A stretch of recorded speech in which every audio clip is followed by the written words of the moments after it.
Alright people, Sammy here, good business guru.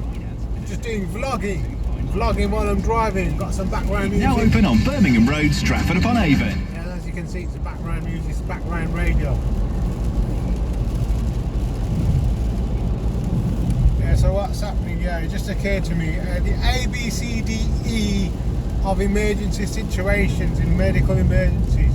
So you know when the ambulance arrives, the reason why I've just had this thought is because we're just in an X5 ambulance and it nearly crashed into the car in front of it because it was driving like a bit of a pillar.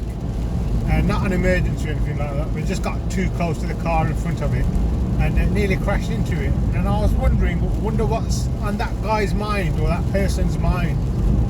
And what happens is when they arrive at a medical emergency, they go through five things, and they have a set protocol on how to go through it.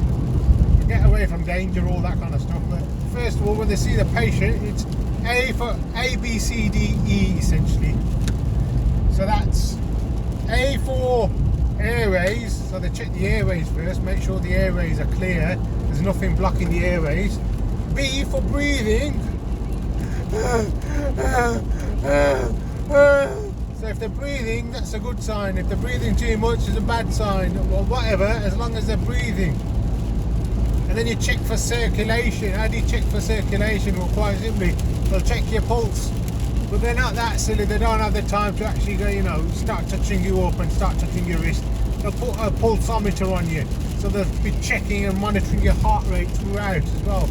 And then on top of that, you get to the D. If it's a car accident or something like that, is there a disability on the patient? So you need to log down the disability. Most of the time in emergency, they're not going to log the disability, like write it down, because they'll just remember what they've got. So it's A, B, C, D and E. This is where they start to write things down on the back of the hands, etc. There's examinations. So how much are you breathing? How many breaths per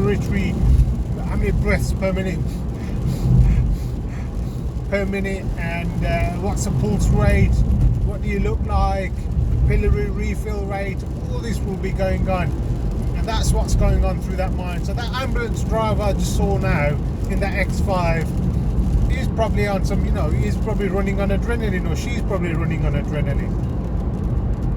But there, that's what they do. I just thought I'd share that with you. I don't know, it's been really good. The other thing is, have you noticed the seat on this side is empty? So if you like to collaborate with me or come down and sit down in my carpool with a wonky camera, yeah, come along. I love to do that, you know. You sit down here and we could do a bit of a vlog. Excuse me. Sorry for touching my face.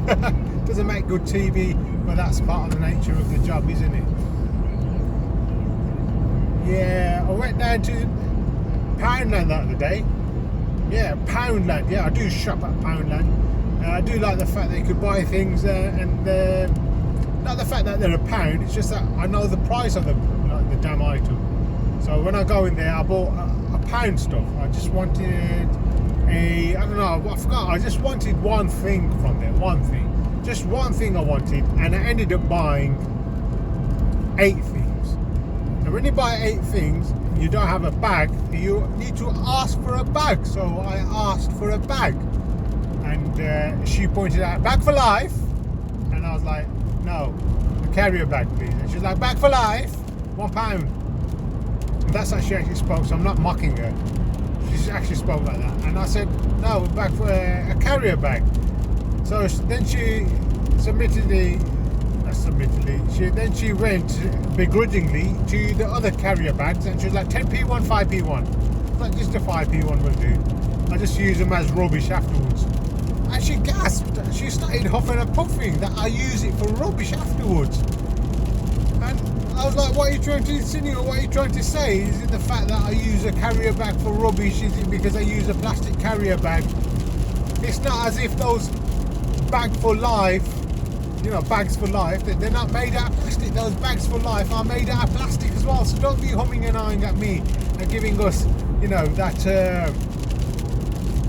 moral high ground. And by the way, those bags for life, they don't last that long. They don't last for life. So essentially what you're doing is you're mis-selling something.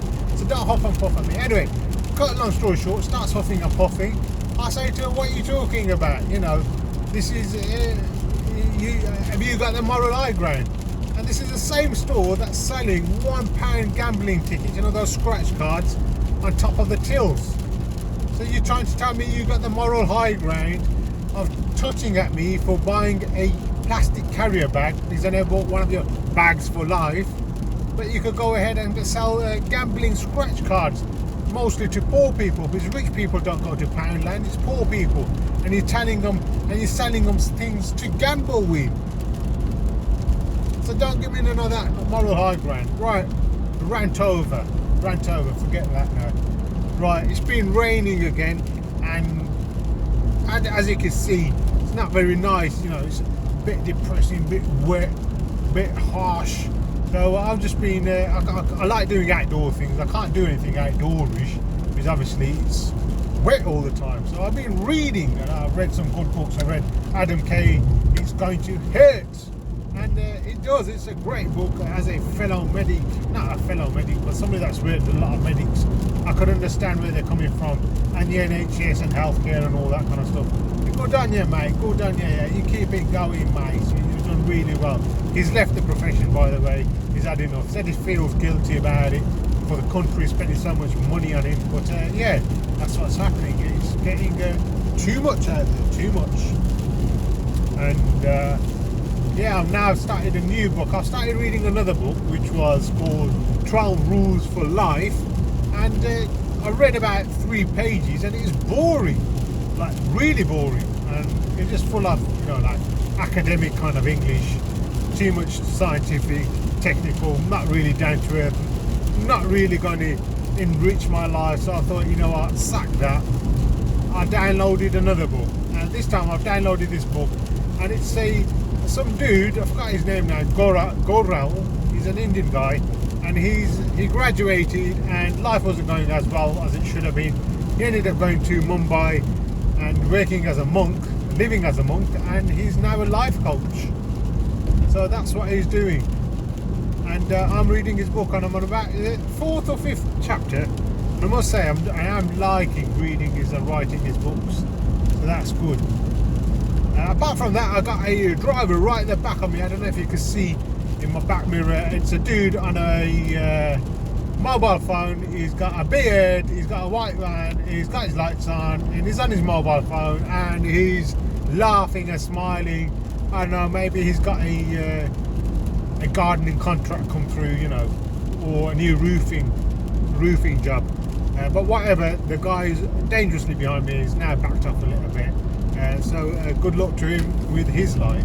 Anyway, guys, catch you later. Yeah, this is Sammy, Business Guru. If you've got any problems with your business or anything like that, I could do some consultations for you. Anything, Shopify, Google, Facebook, Twitter, whatever. You want some business consultation, let me know. I'll be on there for you. All right? Yeah, take care. Enjoy yourself. Enjoy the rain. Yeah, and grateful for everything, mate. Grateful for everything.